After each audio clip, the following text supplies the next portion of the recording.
Good morning. Oh my goodness. Is it cold where you are? It is very cold where I am. And I am thanking God for the blessings of heat, blessings of connection, and being able to talk to you this morning. Isn't this a miracle? Like anyone that's in my age range, like, we've seen in our lifetime, we're the generation, the baby boomers, right? In our lifetime, we've seen so many innovations. We've changed our point of view and perspective. We've grown beyond limiting beliefs quicker than any other generation. You see, before, like when you would have an innovation like a car, you actually would have a whole lifetime of people getting used to going from walking and horses and bikes to a car. In our lifetime, in a matter of a decade, we've gone from not being connected to being so connected. And now a new level of discernment is being developed, right?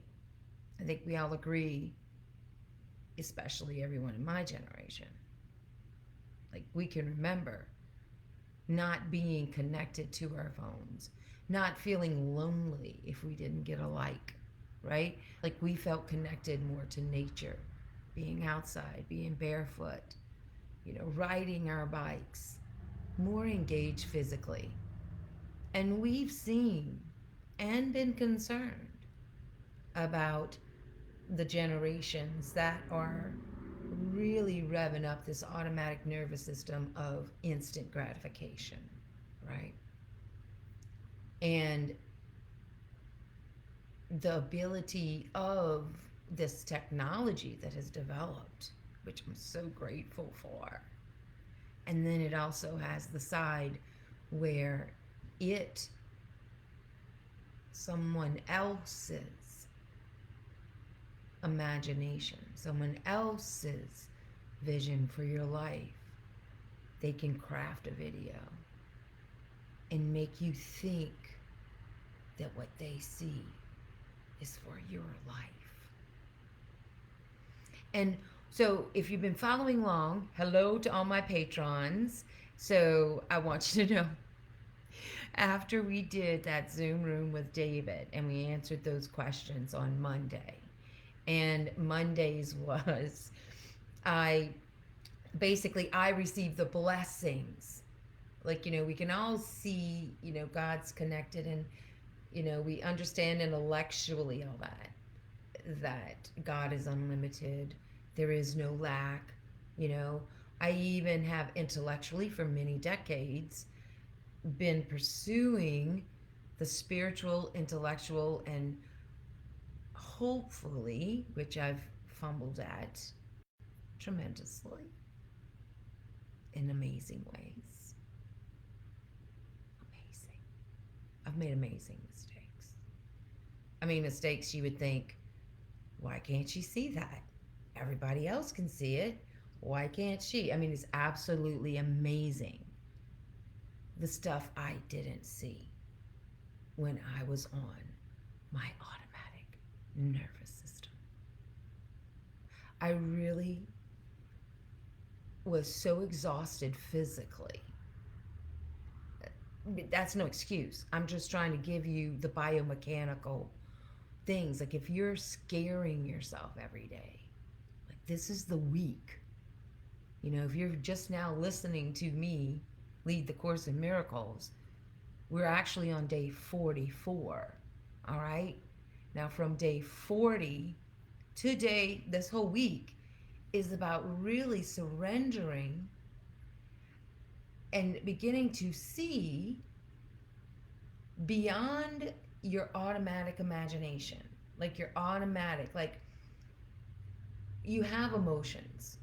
We have emotions, and everyone understands that the people that delight us the most in our life are the people that can sit on the side of you when you think your world is going to hell in a handbasket, and they can sit right on the side of you and see, darling, you're not seeing your magnificence right now, sweetheart. I believe in you, and I'm sitting right here, and I'm going to tell you the truth. Because right now, you're connected to an imagination that's not connected to your Holy Spirit. Right now, you're connected, your eyes are connected to seeing something that isn't true. Because the only thing that's true is love. Anything else is an illusion. You see, we're doing this practice. We're really stretching our imagination. Do you really think I totally, at this point in my life, believe that there is zero evil on this planet? Do you really think I'm that evolved? I'm not. So, what I'm trying to explain to you, but what I do by doing this practice, what I can see now is more than I could see before. And I pray for the eyes to see it differently. I pray for the eyes. That's what this week is about. Is praying, just saying lovingly, maybe a little less desperate than I just did, but just in a loving way. Hey, I'm willing to see this differently. I call forth my Holy Spirit. I'm willing to see. And what you begin to understand this week, and I am beginning to understand, and it has freed up all this energy. It is like, it feels like magic. You know, that's that feeling of a miracle. It feels like, ding, now I have this in line, ding, now this is in alignment, ding, and I didn't do anything. You see, that's this part. When you, the other parts is speaking about yourself reverently. Like this week has been, like Patty and I did something that I'm going to put a link to it in the Science and Soul of Words, is speaking to us, speaking about ourselves reverently. When you do, you understand it isn't an ego game. What Bill Murray says in his quote, nothing prepared me for being this awesome. Right. I hadn't in a while taken the responsibility for emotionally rehearsing things working out great for everyone. You see, I hadn't stretched my imagination and my emotional expectation in that way. I was allowing an automatic nervous system to send random pictures and tell me these horrible stories about things that have never ever happened. You understand? Allowing myself to see things differently. I am asking. I am behaving, having the energy, the language, the lifestyle of the daughter of God. Now, my belief system about God is going to expand at this point, or it will solidify something you've been trying to articulate. I really like it right here, what Pam Grout says about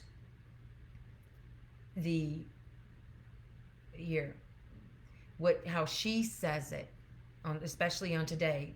She has trouble with the word God because in her programming, and I too, David and I spoke about that on Monday.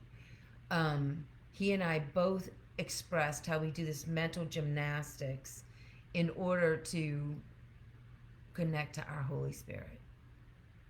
Because we still have old programming from our childhood about God being this authoritative man in the sky, which is really just a story told to us to make us be in control, it activates the fear chakra, right? And that's how you get controlled, by surrendering your opinion of yourself to a story someone else made up about God being this Santa Claus in the sky figure that will punish you and send you to hell. Like, that whole genre prevents us. It's like this imagined thing to motivate you to move. And all the while, God, the creator, and as Pam Grout calls it, the dude is the light in which I see. She calls this energy, which is this electricity of possibilities that is coursing through her veins, getting her blood to pump, right? The purest form of love keeps your body moving, even when all you see is the dark. And that's another part of this lesson. I really love that. I love this part in the course is, here we go. When I ask to see things differently, as the course suggests, I turn the light on all thoughts that cause me pain, and like little cockroaches, those thoughts begin to scatter. And it's like, what do you do? Because your life will begin to shake around day 40. You will begin to see blessings, and you will have to let go of feeling like a victim. And you will make time and sacred space in order to practice emotional expectations like satisfaction, fulfillment, connectivity, and joy.